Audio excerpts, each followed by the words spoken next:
Tenemos una llamada telefónica porque queremos hablar con alguien que ha estado involucrado en el debate de los candidatos a presidentes y ha estado, bueno, es funcionario del gabinete de la Secretaría Legal y Técnica del Gobierno de la Ciudad de Buenos Aires y, bueno, está dispuesto para conversar con nosotros. Nahuel Saileriet, Alfredo Corti te saluda.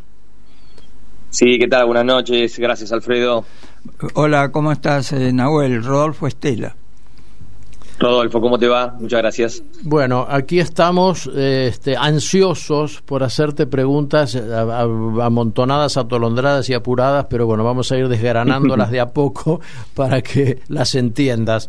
Muy bien. Contanos un poco cómo fue la preparación cómo es la preparación de un debate presidencial, de candidatos presidenciales.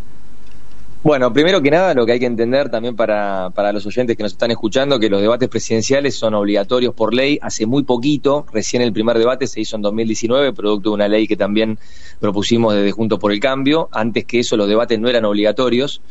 Y a partir de ahí, de esa primera experiencia, justamente lo que sucede es que el debate lo organiza la Cámara Nacional Electoral, está a cargo de la Justicia Electoral, que es alguien imparcial, y luego convoca a los partidos para que seamos nosotros quienes nos pongamos de acuerdo en la regla del debate. Esto está bueno mencionarlo porque muchas veces no se sabe por qué el debate tuvo ese formato, tuvo este tema de las réplicas. Bueno, todo eso surgió de una serie de reuniones que hemos tenido. O sea que esa dinámica se coordina para cada debate.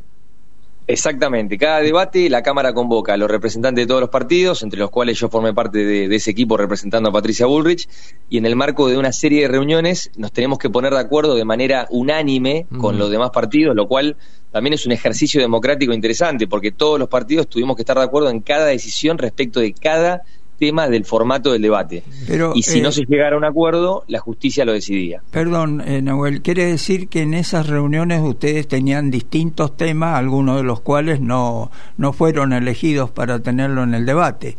Esos son los temas que quedaron como finales, ¿no? Exactamente. A ver, uno de los temas a decisión de los partidos era cuáles eran las temáticas que se iban a discutir.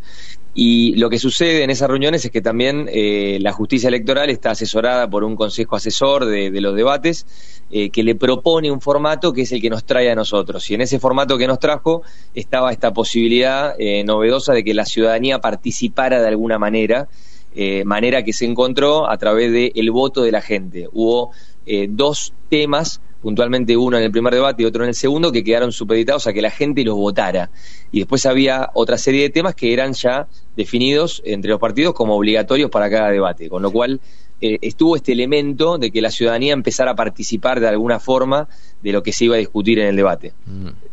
Las relaciones exteriores no fueron objeto de discusión ni de consideración.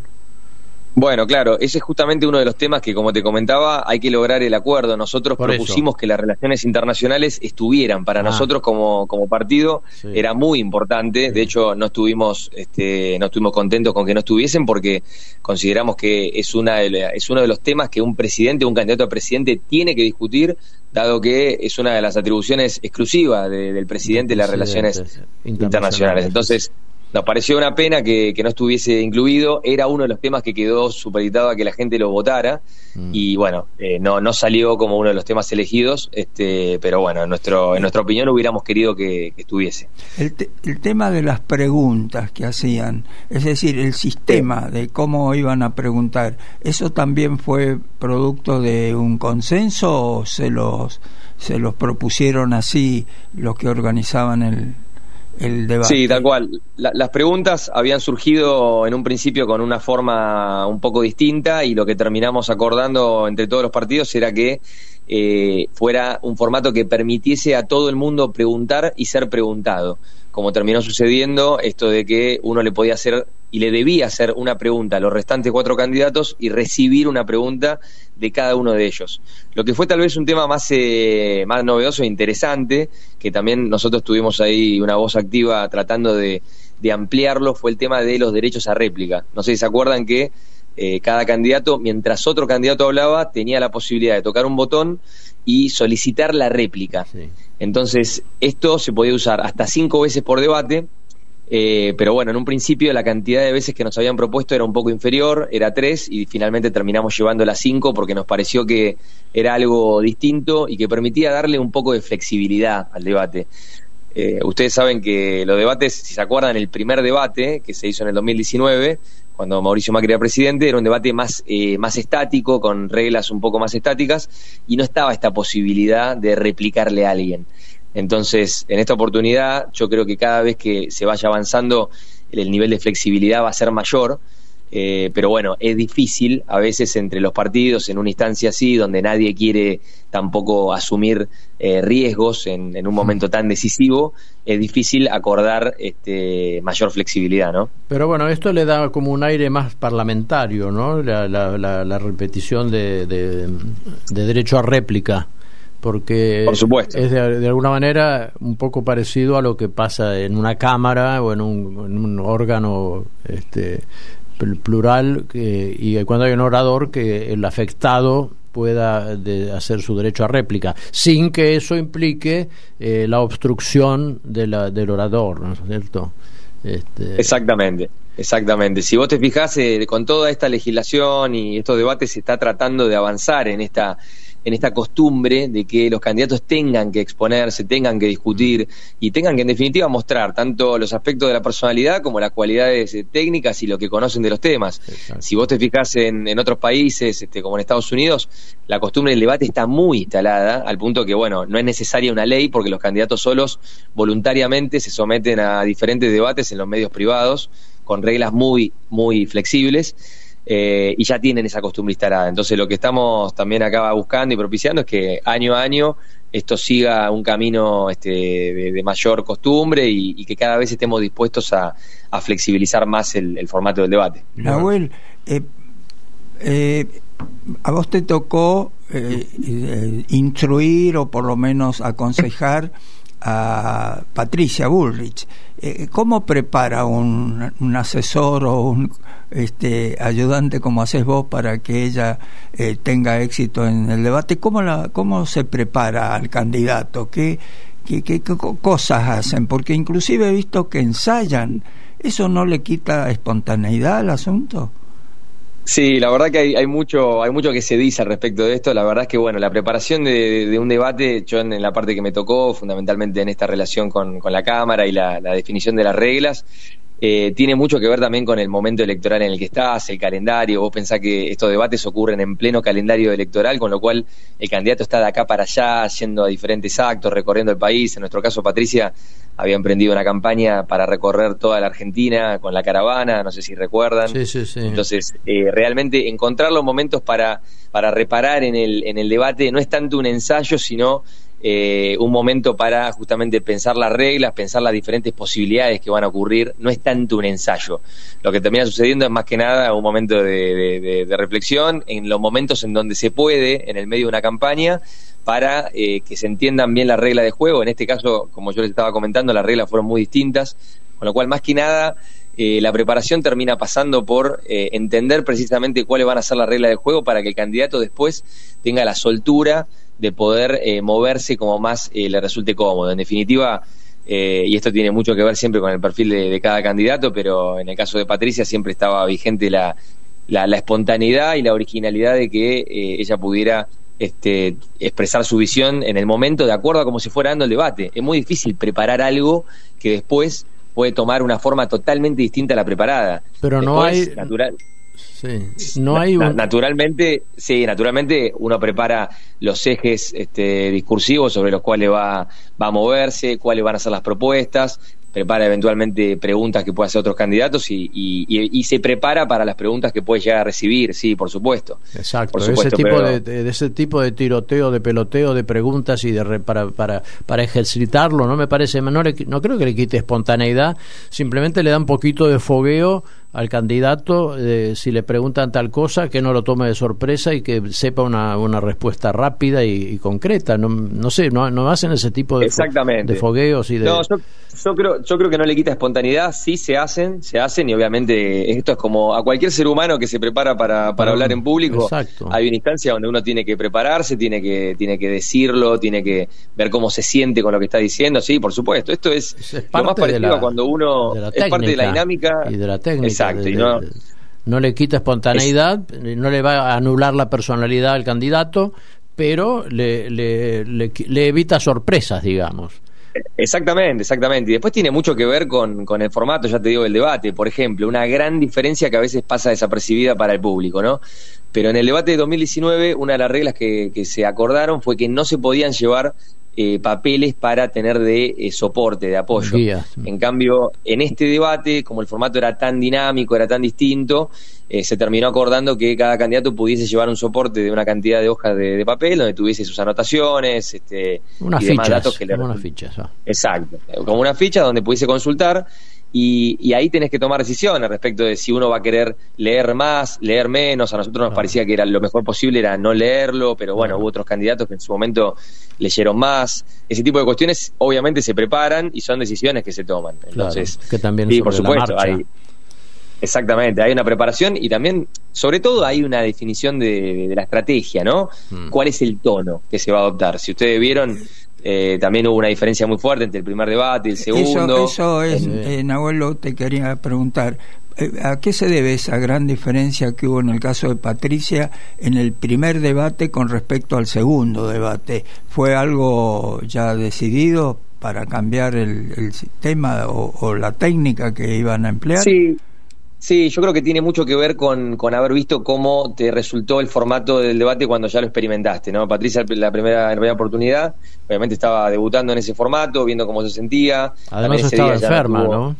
Estaba muy enferma, estaba con una gripe y bueno, como cualquiera de nosotros que un día te toca ir a trabajar resfriado, imagínate hablándole a 45 millones de argentinos resfriados, no es lo mejor que te puede pasar. Sí. Pero también estaba esto de debutar en el formato y ver cómo uno se iba sintiendo. Entonces, de acuerdo a esa primera experiencia, también teniendo en cuenta que los temas cambian, los temas del segundo debate eran temas distintos, se hablaba de seguridad, se hablaba de trabajo, se hablaba de desarrollo humano, entonces eran temas donde el tema justamente daba para tomar una postura bastante más fuerte. Porque además era la experiencia de ella en otros gobiernos, ¿no? De trabajo y seguridad fueron sus ministerios.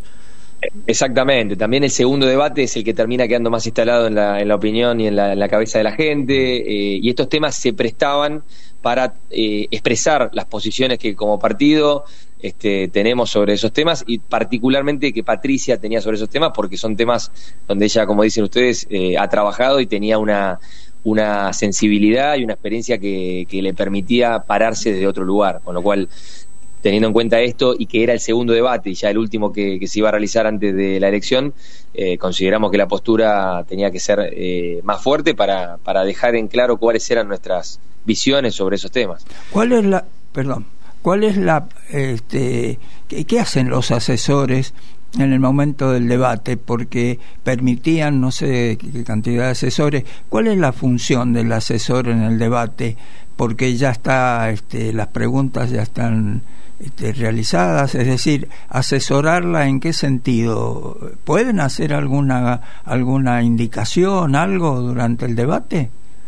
Sí, es muy buena la pregunta, porque vos en el debate tenés dos momentos puntuales que son los dos cortes. En este caso hubo un corte de 12 minutos entre el primer bloque y el segundo, y hubo un corte de 8 minutos hasta lo que iba a ser el cierre.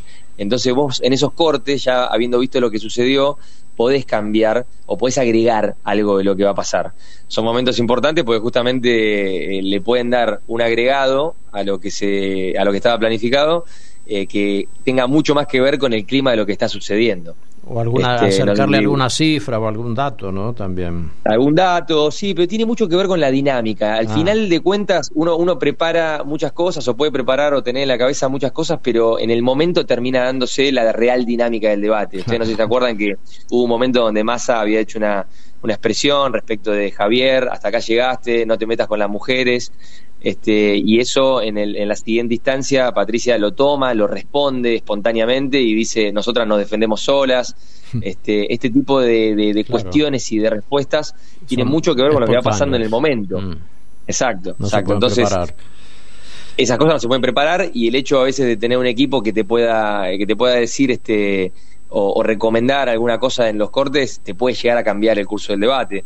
Esto es lo mismo que pasa en los deportes, en el entretiempo, o en el boxeo también, cuando van entre round y round, claro. ¿No? Entonces tiene mucho que ver con recoger lo que está pasando en el momento y tener rápidamente esa viveza.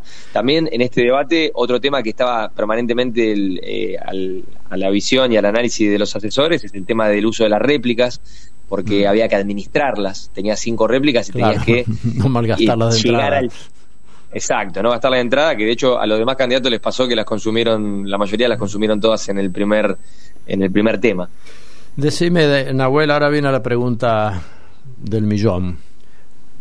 ¿Cuál es el mood, cuál es el estado de ánimo en Juntos por el Cambio ahora?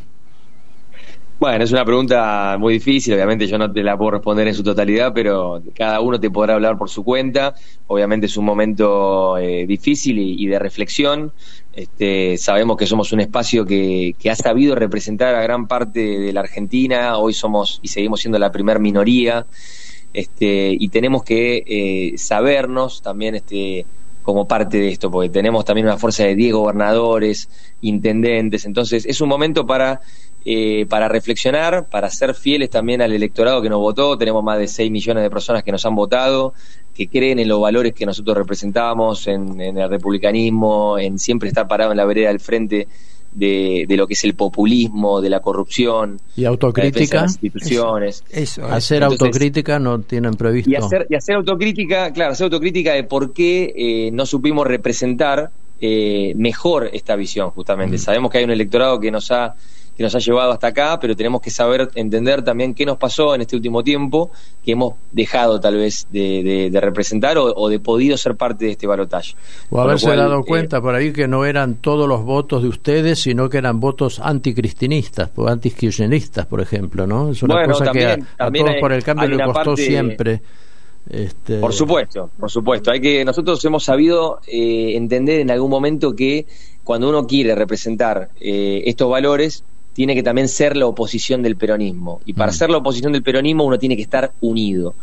Y muy probablemente lo que nos pasó en este tiempo fue que las diferencias de visiones que teníamos respecto de algunos temas y la interna misma nos hicieron exponer estas diferencias de una manera muy, muy abierta en esta interna que ha pasado, y con muy poco tiempo para recuperarse, porque también esto es una anomalía del sistema político nuestro argentino. La PASO te pone en un lugar donde en el mismo año electoral vos tenés que debatir tu interna y muy rápidamente salir a debatir la presidencial, la elección general. Entonces es muy difícil en la cultura nuestra argentina afrontar una interna de la envergadura de la que tuvimos nosotros, que fuimos el único espacio que lo hizo, y luego salir a plantear una elección presidencial cuando los demás espacios no lo hicieron.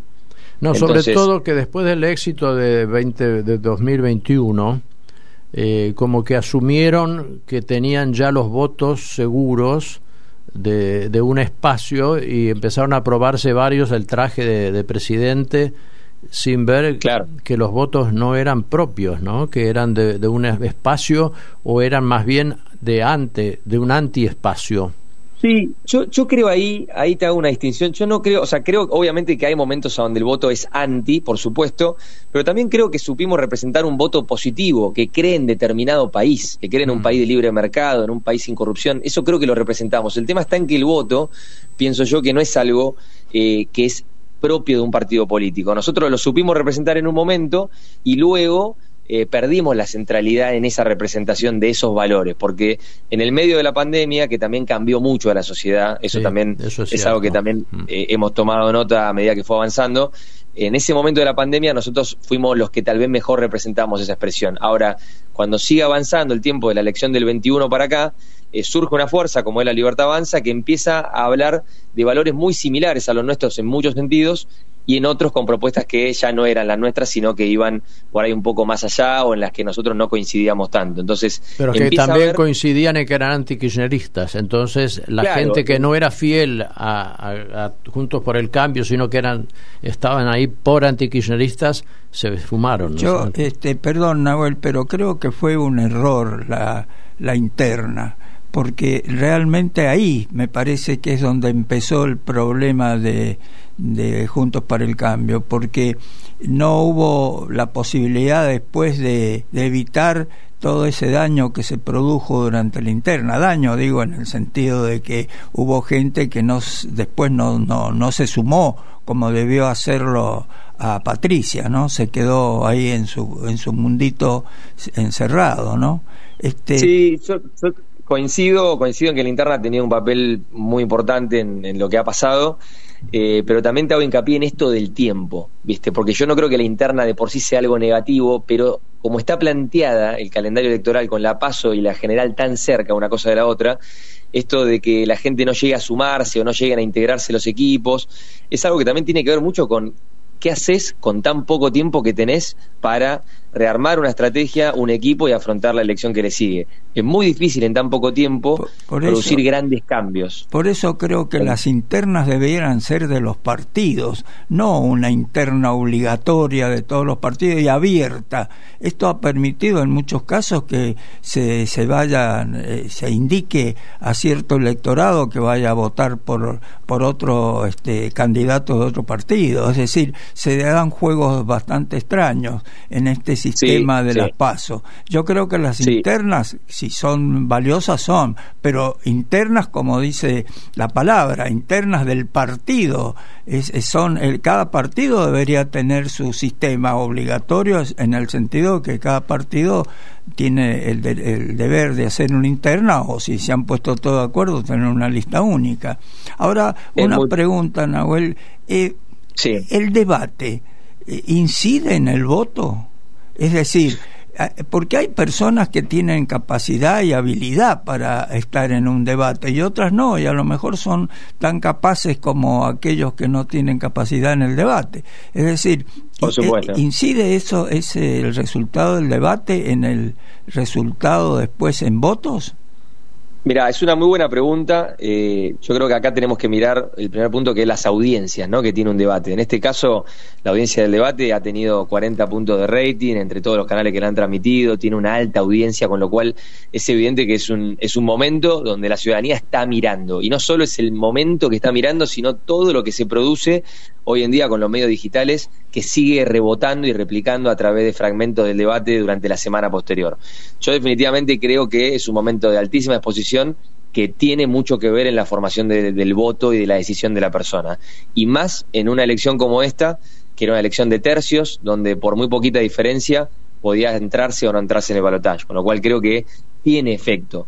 Ahora, tampoco creo que tenga un efecto absolutamente preponderante en lo que pasa con la gente. Creo que es una más de todas las cositas y de todos los momentos. Claro.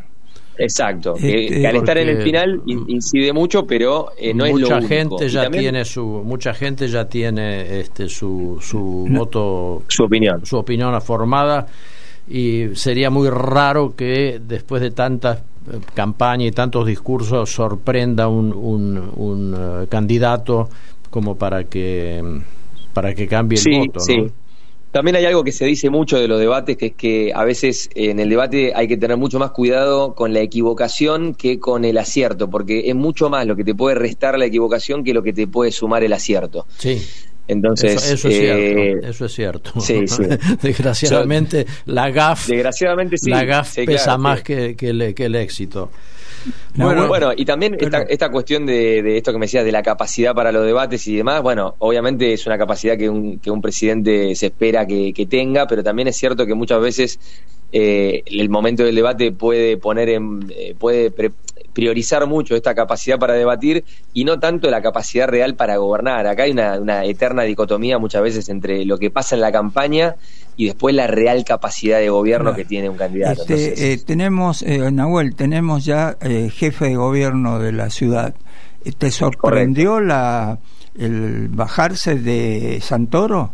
la decisión de bajarse y no ir de nuevo a un balotaje? Que no me sorprende, la verdad la esperaba, me parece que es un gesto que tenía que estar. Pensemos que Jorge Macri sacó un porcentaje que por muy poquito, por un ínfimo número, no había llegado al 50 que le pide la ley, y me parece que emprender una campaña hacia el balotaje con una diferencia tan amplia, donde encima ya el liberalismo, los libertarios habían expresado a favor de Jorge Macri, sumando muy posiblemente los votos que tenía Ramiro Marra, hacían imposible para Santoro otra visión, y me parece que era lo esperable, no me sorprendió.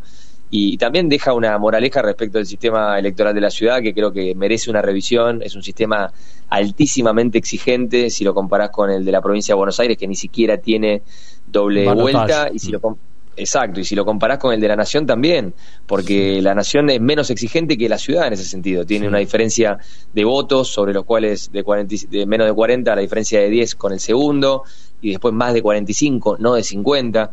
Es decir, el sistema de la ciudad merece ser repensado porque es muy exigente, y sobre todo por esta cuestión también en relación a lo que hablábamos con la PASO, de que la gente, yo pienso que la ciudadanía está un poco cansada de tantos momentos de votación. Es un año electoral muy largo, la PASO hace que arranque muy temprano. Nahuel, entonces sí. Mira, no te vas a ir sin la pregunta que te quiero hacer. Viene un debate, ¿no? Milei, Massa. ¿Y qué opinás de este tema? Si podés opinar, supongo que sí. No, vos sos experto en esto. ¿Qué opinás de esto? Creo que va a ser un debate muy interesante, porque aparte, al ser dos candidatos esta vez, va a permitir mucha mayor flexibilidad. Ahora probablemente en estos días se estén juntando los equipos de ambos con la Cámara Electoral para definir el formato, y muy probablemente al ser dos te permita momentos, inclusive que yo espero que haya, de enfrentamiento abierto, es decir, que no haya que hable uno por turno y que hable el otro, sino que puedan inclusive interrumpirse. Me parecería que puede sumar, cosa que no se puede hacer en un debate de A5 porque termina en algo que televisivamente no se entiende nada. Pero espero que este debate de A2 sea un poco más flexible y permita a los candidatos mostrarse con toda originalidad. ¿Y va a haber ganador o vamos a ir a los penales? No, y yo creo que ese debate va a dejar un saldo, pero obviamente vamos a ir a los penales, que son la elección general y el balotaje, y ahí sabremos lo que realmente pasa. Es una elección muy difícil de predecir, dado que todo este año electoral ha tenido esa cualidad de que no fue predecible. Fíjate que las encuestas, como pocas veces en los últimos antecedentes, han estado muy lejos de la realidad, con lo cual probablemente este balotaje también nos tenga hasta el último centímetro, hasta el último segundo, esperando una definición.